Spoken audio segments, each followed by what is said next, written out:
Hello friends. प्राचीन भारत के इतिहास के स्रोत में हम लोगों ने पिछले वीडियो में मंदिर निर्माण शैली तक अध्ययन किया था, जिसमें हम लोगों ने नागर शैली, बेसर शैली और द्रविड़ शैली को अध्ययन किया था। उससे अगर आगे बढ़ते हैं तो आता है विहार। विहार का शाब्दिक अर्थ होता है बौद्ध भिक्षुओं के रहने का स्थान, यानी बौद्ध भिक्षुओं का निवास स्थल। इसी विहार शब्द से आगे चलकर बिहार शब्द बनता है, जो एक प्रांत के रूप में निर्मित होता है। बौद्ध भिक्षु जो है वर्षा ऋतु के समय में बौद्ध धर्म से संबंधित शिक्षा दीक्षा का कार्य इसी बिहार में करते थे, इसलिए बिहार उस समय काफ़ी प्रसिद्ध था। कुछ महत्वपूर्ण महाविहार को हम यहाँ इसके रूप में शामिल कर सकते हैं, जैसे वेलुवन महाविहार, इसका निर्माण बिंबिसार ने करवाया था। जेतवन महाविहार, इसका निर्माण जेत कुमार ने करवाया था। अब आगे जो है तक्षशिला विश्वविद्यालय या तक्षशिला महाविहार सबसे इम्पोर्टेंट है। तक्षशिला महाविहार वर्तमान में पाकिस्तान के गंधार प्रांत में स्थित है। यह विश्व के संदर्भ में सबसे प्राचीन विश्वविद्यालय या सबसे प्राचीन महाविहार है। इसके निर्माता राजा तक्ष हैं, यानी कि राजा तक्ष ने तक्षशिला विश्वविद्यालय का निर्माण करवाया था। इसी तक्षशिला विश्वविद्यालय में चाणक्य जैसे महान विद्वान ने अध्ययन किया था और आगे चलकर कालांतर में ये इस विश्वविद्यालय के प्राचार्य भी बने। भारत के संदर्भ में अगर हम लोग देखें तो भारत की सबसे प्राचीन विश्वविद्यालय या महाविहार नालंदा महाविहार है, जो बिहार में है। इसके निर्माता कुमारगुप्त प्रथम, यानी कुमारगुप्त प्रथम ने, जो गुप्त वंश का शासक था, इसने नालंदा विश्वविद्यालय का निर्माण करवाया था। यहाँ जो है नालंदा विश्वविद्यालय में बौद्ध धर्म से संबंधित दर्शन का पाठ पढ़ाया जाता था या अध्ययन करवाया जाता था। उसके बाद आगे अगर चलते हैं तो विक्रमशिला विश्वविद्यालय या विक्रमशिला महाविहार, यह बिहार राज्य में भागलपुर के समीप है, जिसका निर्माता धर्मपाल, जो पाल वंश का शासक था, धर्मपाल, उसी ने विक्रमशिला महाविहार का निर्माण करवाया था।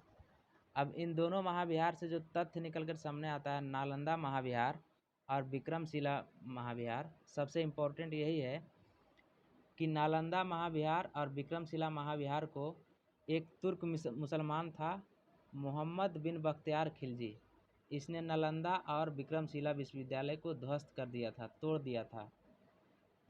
उसके बाद स्रोत में अगर हम लोग आगे बढ़ते हैं तो आगे है स्तूप। स्तूप में सारनाथ का स्तूप, केसरिया का स्तूप, राजगीर का स्तूप जो है प्रसिद्ध है। केसरिया के स्तूप में इसमें सबसे इम्पोर्टेंट पॉइंट निकल के आता है कि विश्व का सबसे ऊंचा स्तूप केसरिया का स्तूप है। यह कहाँ स्थित है? पूर्वी चंपारण, बिहार। केसरिया का स्तूप पूर्वी चंपारण, बिहार में स्थित है। उसके बाद हम लोग आगे बढ़ते हैं तो आता है चैत्य। चैत्य का मतलब होता है बौद्ध धर्म का पूजा स्थल या बौद्ध धर्म का पूजा घर। बौद्ध धर्म का पूजा घर या बौद्ध धर्म का पूजा स्थल इसे कहा जाता है चैत्य। चैत्य जो होता है स्तंभों पर यानी खंभों पर निर्मित एक बहुत बड़ा कमरा होता है, जो चारों तरफ से खुला होता है। साल में एक बार बौद्ध भिक्षु यहाँ आते हैं और पाठ करते हैं, जिसको पातिमोक्ष का पाठ या पहिया पातिमोक्ष कहा गया है। आगे अगर हम लोग स्रोत में बढ़ते हैं तो आता है अवशेष।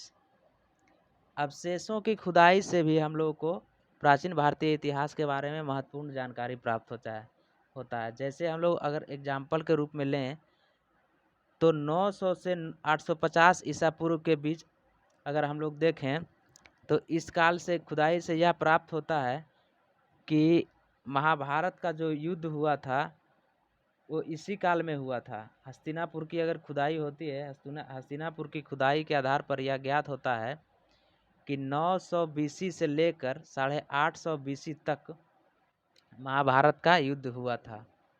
इसमें आगे अगर अवशेष में बढ़ते हैं तो अगला पॉइंट आता है पांडिचेरी से। पांडिचेरी के अरिकामेडु से रोमन सिक्का, रोमन मृदभांड मतलब मिट्टी का बर्तन, रोमन बस्ती का साक्ष्य और रोम सम्राट अगस्टस की मूर्ति प्राप्त होती है। जो स्पष्ट करता है कि प्राचीन काल में भारत और रोम के बीच व्यापारिक संबंध था।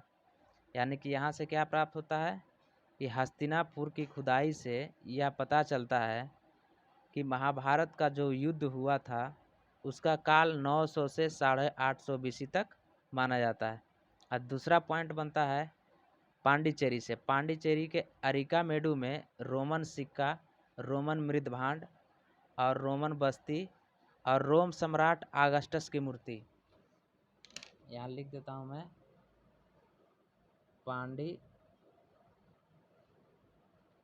पांडिचेरी के अरिकामेडु से यहाँ से क्या क्या चीज़ प्राप्त होता है? रोमन सिक्का,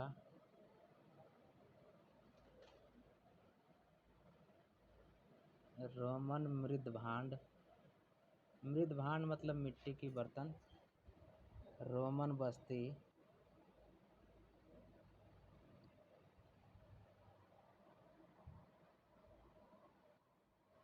और रोम के सम्राट